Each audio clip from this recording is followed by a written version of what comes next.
Coming at you from Tokyo, Japan, my name is Dave, and this is our unit from ATOTO, the F7WE. I've got this on the test bench here because I experienced some electrical noise while using the unit in my car, and I want to eliminate the car as the source of the noise. While I'm getting to the bottom of that, I'd like to see if I can figure out why the radio doesn't work. I've got a few other things I'd like to try out with this unit, and I'll give it a bit of a review and wrap up at the end. As you can see, I've got the accessories and the power running to a switch, which connects to a 15 amp fuse and then onto the battery.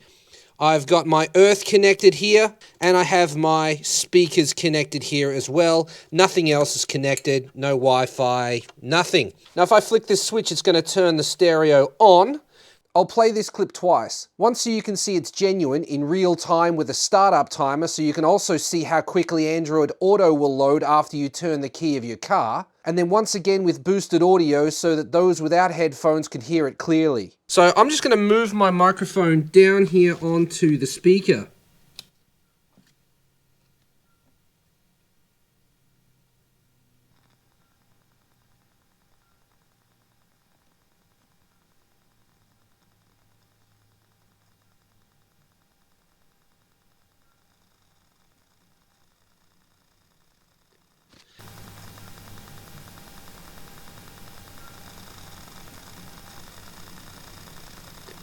Now, if my calculations are correct, you would have heard the noise, and you would have heard the noise change once Bluetooth connected. Okay, now I want to see what happens if I connect it up via the USB cable. Now, this is a GoPro brand USB cable. We have to assume they use a high quality cable, right? And on. What's it gonna do? That's alive. We're charging. Can still hear the sound.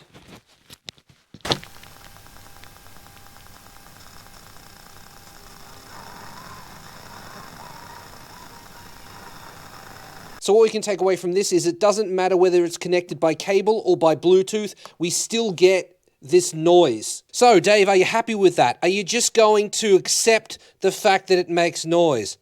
No. I contacted ATOTO's help desk and they replied within 24 hours. They made a lot of suggestions for testing in their first message, and we had a lot of back and forth, most of the time taking around 20 hours to reply to each message. I supplied some short videos from my phone showing the problem and the steps I had taken to show that the issue was indeed the head unit. They decided they would send me a replacement unit. I will remind you at this point that the unit was free in the first place, but here it is, the replacement. Okay, so get this out of the box. We're going to test this the same way. First up, what we'll do is we'll disconnect this power harness, and we'll use this power harness. Let's put this down on the foam. There we go, that's a bit nicer, isn't it? Okay, that's off. This is plugging in, on.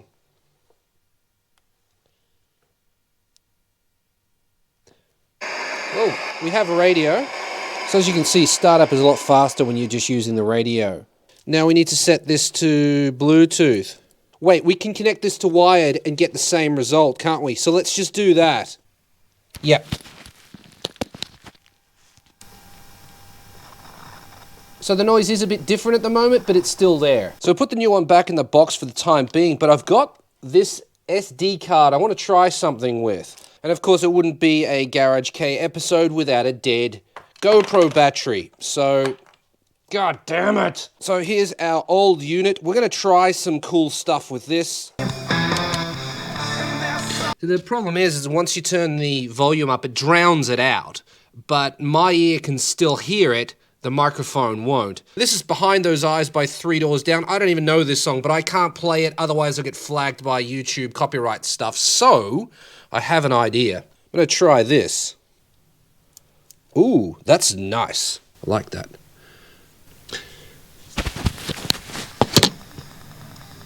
Have the same noise.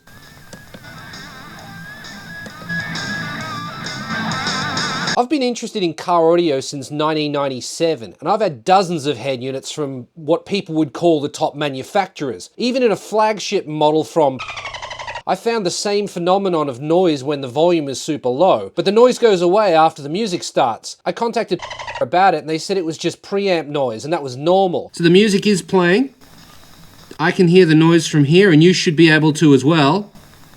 But as you just heard, that's not the case here. The noise is in the audio regardless of the volume. So there goes that. What can I do with this? I need to, so we can do video files, we can do picture files. So what I'm looking for here is some access to this card and everything that's on that card. There are other files on this SD card, but I can't see them. So I know that this thing has the capability of doing that, only showing you what you can access. And because I know that, that makes this more annoying. Because if it's invalid, I shouldn't be able to see it. But I digress. I find the ATOTO website to be pretty all over the place, but I somehow stumbled upon this area showing apps that could be installed into ATOTO head units. So naturally I wanted YouTube and talk, but there doesn't seem to be a way to do that. No. So there's that. We're on 10 or 11 volume, which is about what I think I would have it on driving around, and I can clearly hear the noise. Is the other one better? Let's find out. I would say that that noise is exactly the same actually through Bluetooth. All right, let's put the SD card in and see if we can get some music we can actually listen to.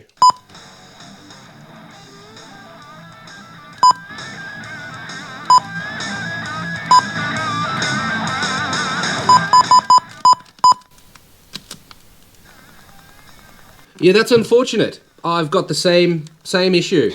If I go to home and I select, I want to listen to my SD card, because I'm raging.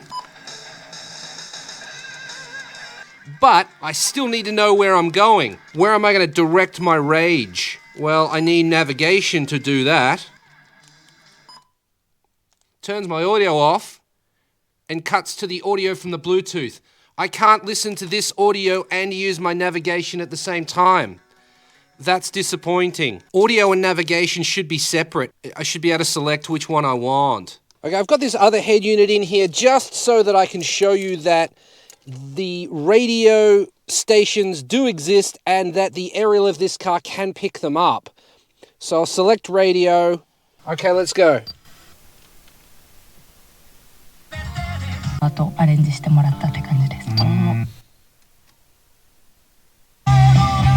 So the radio stations do exist. Okay, we'll try AM. It's me, your boy, Senior Airman Marcus. So it does exist. I've got the ATOTO plugged in. You can verify that the aerial is in as far as it will go. Now we need to go to settings and make sure that the region is correct. And as you can see, Japan is selected. Let's go back to radio and we'll check for a frequency. Nothing. What about AM? Now there is a radio station on Eagle 810. Even if we manually go to it, still no radio. Okay, so I have no radio with this head unit. Now this isn't a problem for me because I think the radio in Japan is trash and I never use it. But that's not the point. I have had some Bluetooth connection issues, and that's possibly because the Bluetooth codec is SBC. Now, I don't know much about that, and you may not either, but SBC has been called the bare minimum for Bluetooth connections, so that may be the issue, but I'm not an expert on that. Now, I keep referring to these as issues and not problems, because I honestly don't know how much of a problem these issues actually are for the general public. I've heard that this is a very popular unit among drifters in the United States because of what you get for the money. Now, I'm super sensitive to the noise and that bugs me, but it might not bother you at all. One of the things that ATOTO really wanted me to talk to you about was their after-sales service, and I felt like the help desk had my back. They were really professional and knowledgeable, but the interactions were light and friendly. I felt they cared about my experience. And you might think, oh, that's because you're a YouTuber. Look at my stats. I'm not a very famous or a popular one. And at first, they didn't even know it was me because I contacted them from a different email address to get a more realistic help desk experience. They have a 365-day warranty period, and if you have a problem in the first 3 months, they'll send you a brand new unit or offer you a full refund, including the shipping, if it's a quality-related issue. Like, what more could you want? They sent me a replacement unit even though I didn't even pay for the first one. As I said before, I've had flagship models from other manufacturers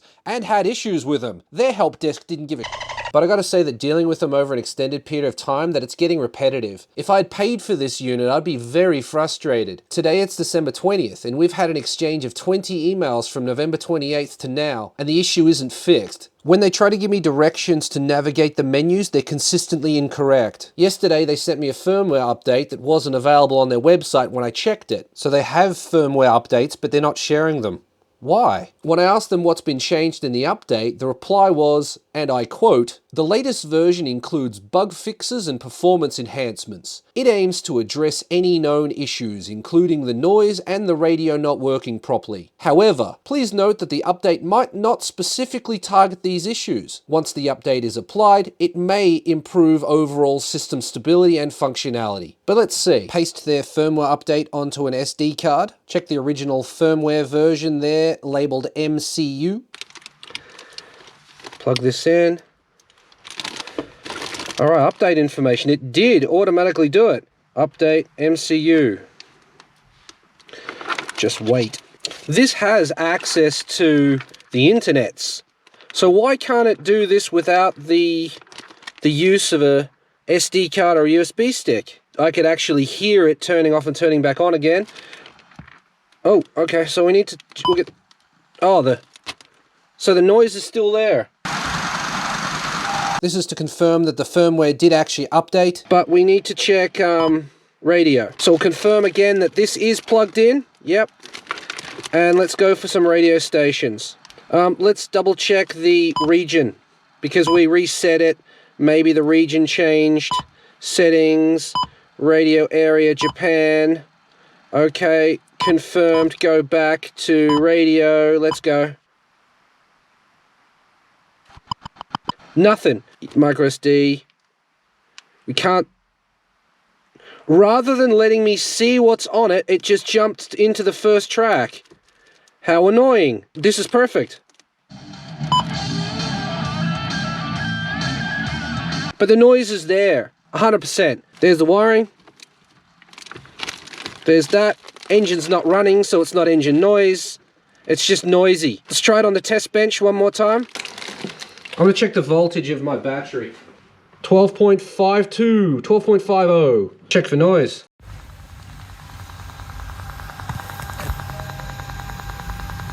Exactly the same.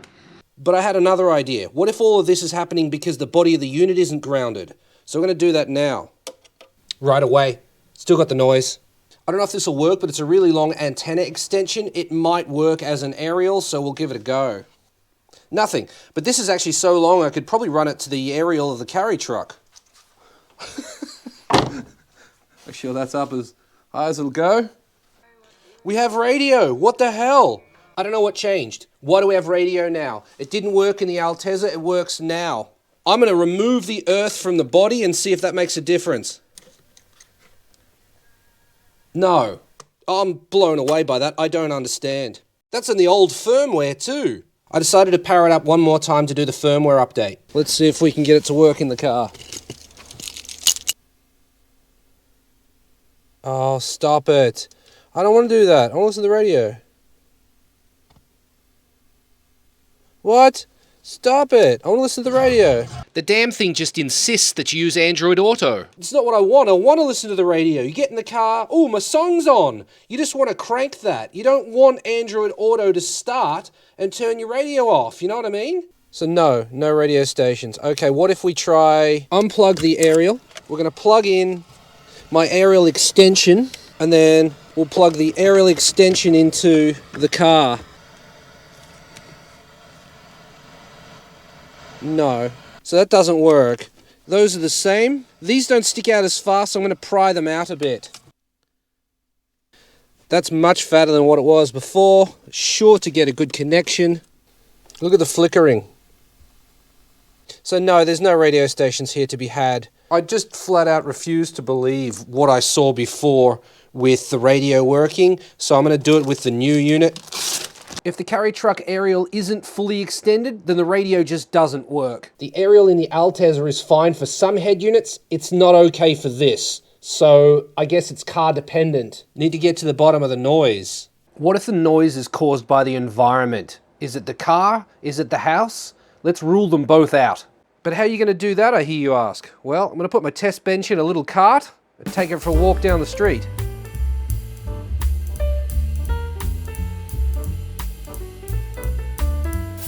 To here, my local park. This is probably far enough away that the house and the car aren't going to matter. I've got Android Auto connected here. Yep, still noisy. So it's not environmental. It's not caused by the house and it's not caused by the car. I simply had to test everything. So I've got this connected up to this amp. Yes, it's an old one, but it is high quality. I'm not going for audio quality. I'm just going for noise. I'm checking if the noise is still there. And we've got the volume on 0, and I can tell you,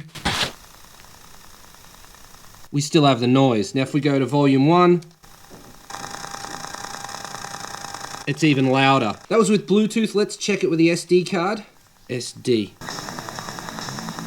That's a perfect example, that is.